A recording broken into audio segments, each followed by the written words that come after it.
प्रदेश कांग्रेस ने विधानसभा चुनाव को लेकर अपने 144 प्रत्याशियों को चुनाव मैदान में उतार दिया है, जहां आगर मालवा जिले की सुसनेर विधानसभा से कांग्रेस ने भैरव सिंह परिहार को प्रत्याशी घोषित किया, जिसको लेकर हमारे संवाददाता समर्थ सिंह राजपूत ने भैरव सिंह परिहार से खास बातचीत की, जहां भैरव सिंह परिहार ने भाजपा पर जोरदार निशाना साधा और सुसनेर विधानसभा से कांग्रेस की जीत का दावा किया। करेला कब जवाब देंगे, हम टेंशन मत लें। नमस्कार। मध्य प्रदेश कांग्रेस कमेटी ने 144 प्रत्याशियों की रविवार सुबह सूची जारी करी है और इस वक्त हमारे साथ मौजूद है सुसनेर से वरिष्ठ कांग्रेस नेता भैरव सिंह परिहार। बापू को सुसनेर विधानसभा से प्रत्याशी बनाया, सबसे पहले तो बहुत बहुत बधाई, शुभकामनाएं। धन्यवाद। बापू, पहला सवाल है मेरा, 2018 में आपके बेटे को यहाँ से कांग्रेस ने प्रत्याशी बनाया था, लेकिन कहीं ना कहीं वो निर्दलीय जो विधायक थे अभी वर्तमान में राणा विक्रम सिंह, उनके सामने पराजय हुए। इस बार क्या लग रहा है, क्या चुनौती मानते हैं? देखो, पूरा क्षेत्र जानता था। सबसे पहले तो माँ बगलामुखी के चरणों में नमन करते हुए सभी सुसनेर परिवार को नवरात्र की हार्दिक शुभकामनाएं देते हुए, और मेरा 2018 के अंदर कहीं न कहीं हम कमज़ोर रहे, हमारा टीम परिवार कमज़ोर रहा, और राणा साहब की 25 साल की जो मेहनत थी वो उनकी कामयाब हुई। इस बार क्या लग रहा है 23 में, क्योंकि मध्य प्रदेश में भी कांग्रेस भी लगातार हर सीटों पर मेहनत कर रही है, लेकिन सुसनेर विधानसभा की बात की जाए तो पिछले 6 सालों से आप लगातार वैसे पराजय होने के बाद भी लगातार क्षेत्र में सक्रिय थे, फिर पार्टी ने आपको यहाँ से प्रत्याशी बनाया, लेकिन इस बीच में यहाँ पर एक यूँ कहें कि ड्रीम 11 और वन मैन, तो क्या ड्रीम 11 पे वन मैन भारी पड़ा? नहीं, वो हमारे परिवार के सदस्य। टिकट मांगना सभी का अधिकार है, और जो क्षेत्र के अंदर विगत 6 वर्षों से मैं लग रहा था, एक इलेक्टेड विधायक जो काम नहीं कर सकता है, सांसद जो काम नहीं कर सकता है, वो मेरे परिवार ने सुसनेर के अंदर करके दिखाया, और उसी का परिणाम है कि कहीं ना कहीं सर्वे में मेरा नाम आया और कांग्रेस पार्टी ने हमारी परिवार के ऊपर विश्वास जताया। सुसनेर तो भाजपा का गढ़ कहा जाता है, आपको पार्टी ने इस बार प्रत्याशी बनाया है। भाजपा ने अभी तक सूची जारी नहीं कर सकती, लेकिन कहीं ना कहीं ऐसे अटकल लगाई जा रही है। दिलीप सकलेचा जो पूर्व जिलाध्यक्ष हैं, वर्तमान विधायक राणा विक्रम सिंह हैं, मुरलीधर पाटीदार हैं, आपकी समाज से आते हैं बहादुर सिंह चौहान, इनमें से किसी एक को प्रत्याशी बनाया जा सकता है, क्या आपके लिए कोई चुनौती साबित हो? सबसे पहले तो आपने एक सवाल गलत किया। समाज, मैं समाज की राजनीति नहीं करता हूँ, ये आप नोट कर लेना। विपक्ष आप पे आरोप लगाता है कि आप केवल सोंदिया समाज तक ही सीमित हैं। उस विपक्ष को बोलो कि तुम्हारी आंखों के चश्मे खोलो और बढ़ोत जाओ। मेरे समाज के, मेरी पत्नी के अलावा हमारे भी वोट नहीं थे, और 2750 वोट से बढ़ोत ने विजय बनाया, दूसरी बार फिर 1800 वोट से विजय बनाया, और आज भी बढ़ोत के अंदर मेरी समाज के 10 वोट नहीं है। तो अपने चश्मे उतारें, अनलीगल सारे। ये तो देखो, मुद्दे बनाना विपक्ष का काम है, हम हमारी लाइन आगे खींचते हैं, न कि किसी की काटते हैं। ये टिकट का क्या राज है बापू? 2018 में भी आपका काफ़ी विरोध हुआ था, फिर भी आपने कम समय में अच्छी मेहनत करके वोट हासिल करते। इस बार भी जो 11 लोग विरोध कर रहे थे कि भारी नहीं होना भारी, उसके बाद भी मतलब आप एक टिकट लेकर आए। ये राज खोलो ना, ताकि आपके विरोधियों को पता चले कि कैसे टिकट लाया जा सकता है। ये राज आपके सामने मेरे ब्रदर खड़े हैं, इससे बड़ा राज नहीं। इनको जानते हैं आप? ये राणा विक्रम सिंह, ये राणा विक्रम सिंह जी के भाई हैं, और जो कार्यशैली मेरे परिवार की थी, आज एडवोकेट हैं, को अनपढ़ भी नहीं है, एडवोकेट है और अध्यक्ष भी हैं बार एसोसिएशन के। आज जब इनको लगा कि वाकई में बापू का परिवार जिस तरीके से काम करता है, तो ये भी उठ के जन सेवा के लिए हमारे साथ में जुड़ गए। तो समझ लें आप। यूँ कहें कि राणा परिवार में आपने सेंध लगाई और उनके छोटे भाई को कांग्रेस का वो कोई दिक्कत नहीं है। देखो, ये तो राजनीति है, बाप कहाँ रहता, बेटा कहाँ रहता है, मेरा भाई भी। अब आपने देखा होगा, मेरी एक पत्रिका आई थी हमारे परिवार में, मेरी आंटी जी एक्सपायर हो गए थे अभी 15 दिन पहले। अब उस पूरी पत्रिका के अंदर दुनिया के पद, भाजपा मंडल, जिला उपाध्यक्ष, कांग्रेस विधायक प्रतिनिधि, कांग्रेस प्रधान, मतलब दुनिया। तो परिवार में देखो, परिवार में आजकल कोई किसी का नहीं होता है। आजकल वो ज़माना गया जब वो राजा महाराजाओं के टाइम पे गांव में पटेल कहते थे कि वोट एक दे दीजिए रही।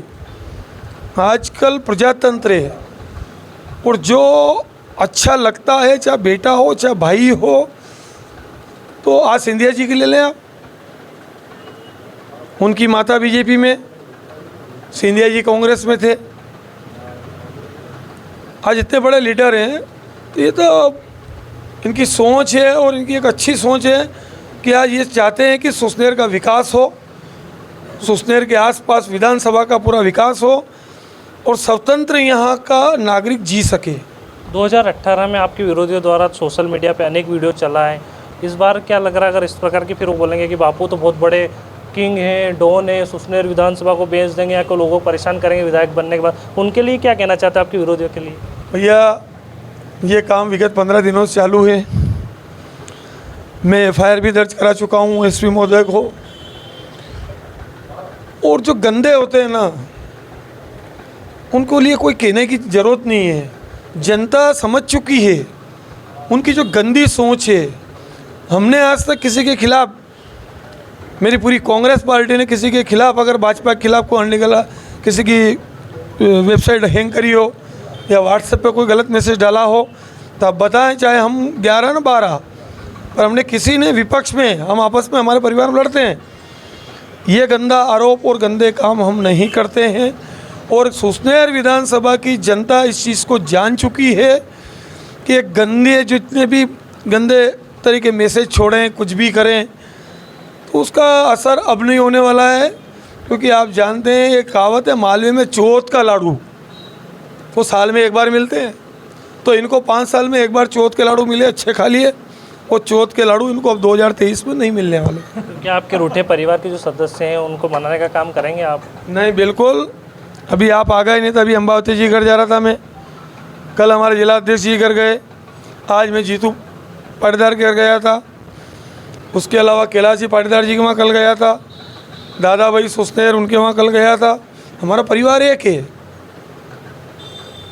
हमारे परिवार में कोई वोट नहीं है। आखिरी सवाल है, सुसनेर विधानसभा की जनता के लिए क्या संदेश देना चाहिए? मेरा तो एक ही लक्ष्य है भाई, कि यहाँ मैं इतनी सेवा करूँ कि लोगों को लगे कि वाकई में हमारा वोट पहली बार सही गया है। मैंने चुनाव लड़ना ही नहीं, चुनाव जीतना ही नहीं, जीतने के बाद का भी पूरी विधानसभा का 307 ही पोलिंग के विकास का, वो भी डाटा मेरे कंप्यूटर में फिट है, किस गांव में क्या कमी है। लेकिन मेरा एक लक्ष्य है, तो आपने भी देखा होगा, हमारा क्षेत्र कृषि प्रधान है, गरीब लोग ज़्यादा रहते हैं।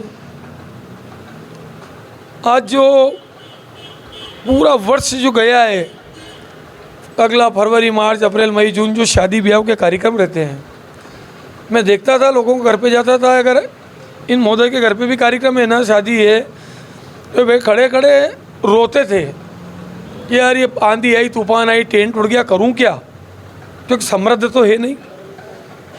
तो 266 टीन शेड सबसे पहला मेरा लक्ष्य है, वो इस विधानसभा के अंदर मैं बनाऊंगा। गांव खेड़ा, जैसे सपोज करें यहाँ बड़ी बड़ा गांव है, 3 टीन शेड वहाँ के, करजू बड़ा गांव में 3 टीन शेड वहाँ पर हैं, मोना बड़ा गांव में तो 2 से 3 टीन शेड वहाँ पर हैं, और जो छोटे छोटे मजरे हैं छोटे गांव में। तो सबसे बड़ा लक्ष्य है कि विकास तो होता है, वो तो कराना ही है हमको, रोड, सड़क, नाली, अस्पताल, शिक्षा, बेरोज़गार। लेकिन सबसे पहला मेरा लक्ष्य है कि जो हमारी आम आदमी की जो सबसे बड़ी व्यवस्था है, मैं देता आया हूँ। आपने देखा होगा अभी निजी तौर पे भी हमने 3 धार्मिक स्थलों पे टीन शेड बनाए। अरे बेशर्मों को तो यही ध्यान नहीं है इन भाजपा वालों को कि सबसे बड़ी आस्था कालवा बालाजी, शनि महाराज गुराड़िया, अपने बालाजी पीपलिया बालाजी, मोना बालाजी, चाहे बगलामुखी माता जी, ऐसे 4-5 स्थान है जहाँ पर पूरे क्षेत्र की नहीं, बाहर से भी लोगों की धार्मिक आस्था है। आपको ध्यान होगा यहाँ बगलामुखी में जो शेड बना है वो भी कमलनाथ जी ने दिया था। और जब हर मंगलवार या शनिवार को 20 से 25 हज़ार जनता वहाँ आती है, इन अंधों को तो ये भी नहीं दिखा कि यहाँ बेचारे धूप के अंदर जनता किस तरीके से खाना बनाती है। तो हमारे परिवार का आदेश हुआ कि बापू यहाँ टीन शेड खड़ा कर दो, हमने टीन शेड खड़ा कर दिया। तो ये काय की राजनीति करते हैं, ये तो सारे जेब भरने की राजनीति करते हैं। कुंडलिया डैम में जाओ, हज़ारों करोड़ रुपए के घपले हुए। आज गरीब की स्थिति आप जाना, आप कुंडलिया डैम में अवश्य जाना, आपसे भी मेरा अनुरोध है। आज के टाइम पे जो गरीबों के जो ओरिजिनल मकान डूब गए हैं उनको मुआवजा नहीं मिला है। मुआवजा उनको मिला जो भारतीय जनता पार्टी के नेता, विधायक के मित्रगण, सांसद के मित्रगण या इससे जुड़े हुए जो दलाल थे जिनकी दलाली फिट हो गई उनको मुआवजे मिले। और बेचारे आज भी घर में सांप घुस रहे हैं, जानवर घुस रहे हैं, घर में कम से कम 3-3 फीट पानी है। आप जाके देखें। अच्छा, कांग्रेस पे तो ये आरोप लगता रहता है गुटबाजी है, लेकिन सुसनेर विधानसभा में कुछ कांग्रेस के नेता ये भी कहते दिखाई दे हैं कि यहाँ पर 3 भाजपा है, नाराज भाजपा, राणा भाजपा और भारतीय जनता पार्टी। इस पर क्या कहना चाहें? भैया, हम निर्दलीयों को भी हृदय से स्वागत करते हैं, हमारे परिवार में पधारे। और भारतीय जनता पार्टी के सभी मतलब आप राणा विक्रम सिंह जी को ही बोल रहे हैं कि आप वापस कांग्रेस में? नहीं नहीं नहीं नहीं, वो आए तो भी क्या हमारे बाप की कांग्रेस समुंदर है, वो भी आए, उनको मना थोड़ी कर सकते हैं यार। लेकिन जो विगत 5 वर्षों से जो जनता को दिख रहा है, चाहे वो भारतीय जनता पार्टी हो चाहे निर्दलीय हो, सबका हमारे साथ कांग्रेस में हृदय से हार्दिक स्वागत है। क्योंकि एक चीज़ और आपने पूछी तो बता देता हूँ कि मैं दल बल की राजनीति से उठकर राजनीति करता हूँ, ये पूरे क्षेत्र की जनता जानती है। तो हमारे साथ मौजूद थे कांग्रेस से प्रत्याशी भैरव सिंह परिहार बापू। इस वक्त एक और हमारे साथ सज्जन मौजूद हैं, क्योंकि कल ही इन्होंने कांग्रेस पार्टी ज्वाइन करी है। सुसनेर विधायक राणा विक्रम सिंह के पारिवारिक सदस्य हैं राणा चित्तरंजन सिंह जी। सर, पहले आप कांग्रेस में थे, फिर आप राणा विक्रम सिंह के साथ भाजपा में गए, फिर कांग्रेस में आए। मैं जो है मैंने भाजपा ऐसे ज्वाइन नहीं की थी और मेरी विचारधारा कांग्रेस समर्थित ही है। और जैसे आदरणीय भैरव सिंह जी बापू साहब ने मेरे को उसके लिए और उत्साहित किया, पार्टी के संगठन के कार्य करने के लिए, तो मैं इनसे प्रभावित हो गया। इन्होंने जो कार्य करवाए हैं, वास्तव में विधायक नहीं होते हुए भी, सांसद नहीं होते या कोई जनप्रतिनिधि का पद इनके पास स्थानीय स्तर पर नहीं होने के बावजूद भी इन्होंने अपने स्वयं के व्यय से, जन सहयोग से के माध्यम से जो इन्होंने कार्य करवाए, सचमुच में तारीफ़ के लायक है। और इससे यहाँ की जनता भी काफ़ी प्रभावित हुई है और हमें भी इस बात से प्रभावित होकर मैंने कांग्रेस पार्टी में सक्रिय रूप से कार्य करने का सोचा। और मेरे सभी साथियों ने ये विचार किया कि हम बापू के नेतृत्व में जो इतना कार्य कर सकते हैं तो भविष्य में कितना कार्य करेंगे, इसी से प्रभावित होकर हमने सक्रिय रूप से कार्य करने का निर्णय लिया है। तो हमारे साथ मौजूद थे एक तरफ सुसनेर के अभी कांग्रेस से प्रत्याशी घोषित हुए भैरव सिंह परिहार बापू, इधर हमारे साथ राणा चित्तरंजन सिंह से, दोनों से हमने चर्चा की है। समरथ सिंह राजपूत, MP न्यूज़, आगर मालवा।